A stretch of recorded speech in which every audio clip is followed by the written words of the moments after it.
معنا د دې خلاف ده. زه وایم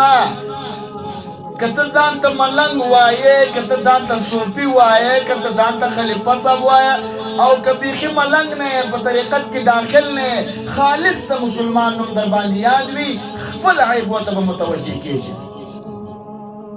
خپل عیبونه به لټوي،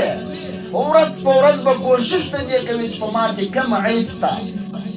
کم هغه عیب دی چې ما او د الله پاک په مابین کې شته او زه د الله د عبادت په خوند نه پوهېږم،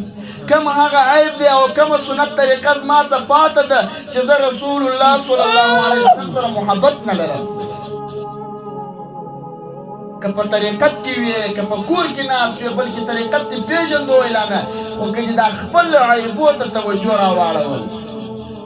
او دا د خپلو عیبو اصلاح دې وکړه، کامل انسان درته جوړېږي،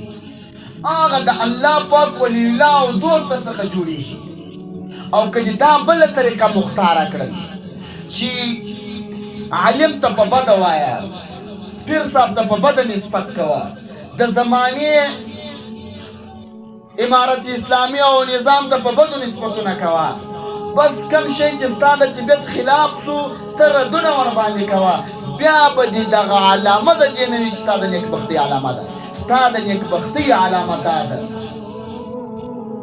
چې خپل نفس ته متوجه سه، خپل عیبو ته متوجه سه، چې چا تا ته ستا عیب په ګوته درکوي، بس متصل دعا ورته وکړه، الله رب الجلال دې عزت درکړي، خیر دې رب العالمین درکړي چې دا زما عیب دې ما ته په ګوته